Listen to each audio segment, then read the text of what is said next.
दुष्काळी परिस्थितीत शेती टिकली नाही तरी जोडधंद्यामुळे शेतकरी नक्की टिकतो। खूप कमी शेतकरी मराठवाड्यात कुक्कुटपालन करताना दिसतात। लातूर जिल्ह्यातल्या मुदगडचे बालाजी घोटाळे गेल्या 20 वर्षांपासून कुक्कुटपालनाचा व्यवसाय करतात। कुक्कुटपालनातून त्यांना खर्च वगळता वार्षिक 6 लाख रुपयांचं उत्पन्न मिळतंय।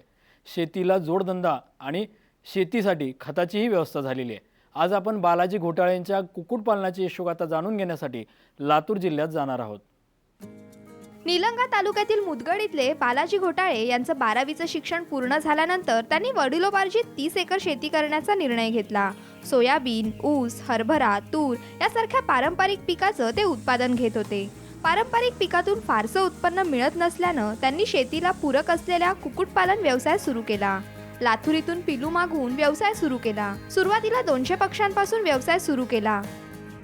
पहिल्या आठवड्यामध्ये मर होता कामा नये। पक्षी नाजूक स्थितीत असतो आणि त्या पक्ष्यांना खाद्य देण्यासाठी आपल्याकडे व्यवस्था माझी स्वतःची फीड मिल आहे।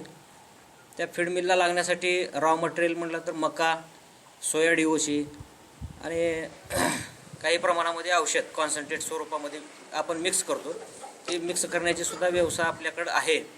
आणि त्यानंतर पहिल्या आठवड्यामध्ये शेवटच्या दिवशी म्हणजे 6व्या ते 7व्या दिवशी एक वॅक्सिन आहे लासोटा म्हणून, आणि नंतर 12 ते 13व्या दिवशी आपण गंभोरा स्वरूपाचं एक वॅक्सिन दिलं जातं। बालाजी यांच्याकडे सध्या 5 शेड आहेत। पक्ष्यांच्या आहाराची योग्य काळजी घेत असल्यानं पक्षी सहसा रोगांना बळी पडत नाहीत। पण मानमोडी, लासोटा आणि गंभोरा या रोगांचा धोका असल्यानं पशुवैद्यकांच्या सल्ल्यानुसार उपचार करण्यात येतात। आपल्याकडे होत असलेल्या फीड मिलमध्ये खाद्य तयार करतो आपण। त्यांना फीडमध्ये 24 तास फीड पुरेल एवढं फीड उपलब्ध करून द्यावं लागतं। त्यासाठी रात्रीच्या वेळेस लाईट बंद असायला नको आहे, जो की पक्षी हा 24 तास फीडच खायला पाहिजे। त्याच्यामागचं कारण असं आहे की पक्षी जेवढा खाईल तेवढं त्याचं रूपांतर वजनात होणार असतं। त्यामुळे त्याला फीड हे कमी करता कामा नये। फीड आणि पाणी हे त्याला मुबलक प्रमाणात 24 तास उपलब्ध झालं पाहिजे।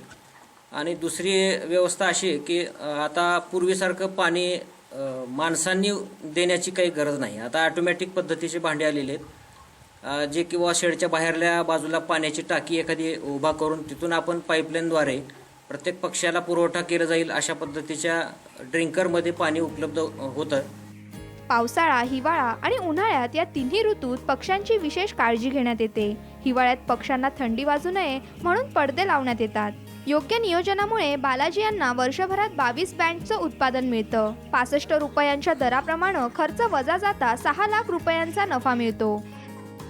महिन्यातून 2 बॅचेस बाहेर पडतात। एका बॅचमध्ये 4000 पक्षीची संख्या असते। अंदाजे त्याचा विचार केला तर वर्षभरामध्ये आपण 22 एक बॅचेस विक्री करतो। 22 बॅचेस जर म्हणलं तर एका बॅचमध्ये अंदाजे सर्वसाधारण 9 टन माल आपल्याकडे तयार होतो। तो हिशोब केला तरी वर्षाकाठी 200 टन आपण आपल्या पोल्ट्रीमधनं पक्षी विकतो मी। तर वर्षाचा सरासरी रेट काढला तर अंदाजे 65 रुपये आपण विक्री किंमत आहे मागच्या वर्षाची। त्या हिशोबात केला तर उत्पादन खर्च आणि विक्री खर्चाचा हिशोब केला जर विक्री किंमत आहे 65 रुपये केजी, म्हणजे जवळपास 1,30,00,000 रुपये। आणि उत्पादित होणाऱ्या मालाची अंदाजे उत्पादन खर्च जरी लावला तर 62 ते 63 रुपये किलो आपल्याकडे माल तयार होतो। तो विक्रीची किंमत उत्पादित झालेल्या मालावर झालेला खर्च सगळाच, म्हणजे त्यात लेबर आली, मजुरी आली, औषध आलं, खाद्य आलं, पिलं आले, त्या सगळ्या गोष्टीचा विचार जर केला तर 1,24,00,000 रुपये खर्च येतो। अंदाजे सर्वसाधारण 6 लाख रुपये वर्षाकाठी आपल्याला उत्पादन मिळतं। पारंपरिक शेतीतून फारसं उत्पन्न मिळत नसल्यानं घोटाळे कुक्कुटपालन व्यवसायाकडे वळलेत। त्यांना त्यातूनच चांगलं उत्पन्न देखील मिळतंय। कुक्कुटपालन व्यवसायात त्यांना त्यांच्या पत्नीचीही साथ मिळतीये। शेतीला जोडधंदा म्हणून हा पोल्ट्रीचा व्यवसाय उत्तम आहे। आणि आम्ही दोघांनी, आमच्या मिस्टरांनी आणि आम्ही हा व्यवसाय चांगल्या पद्धतीने करतो। शेतकऱ्यांच्या मुलांना इंग्लिश स्कूलमध्ये शिकवणं खूप अवघड झालेलं आहे। त्यांचं खर्च पण खूप येत आहे, म्हणून आमच्या आईवडिलांनी हे धंदा सुरू करून आम्हाला इंग्रजी शाळेमध्ये शिकवत आहे। मराठवाड्यात मागणीपेक्षा पुरवठा कमी आहे, त्यामुळे कुक्कुटपालन व्यवसायास मोठी संधी आहे.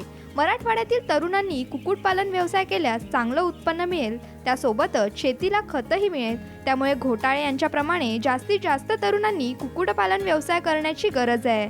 ब्युरो रिपोर्टसह दीपक क्षीरसागर, साम टीव्ही, लातूर.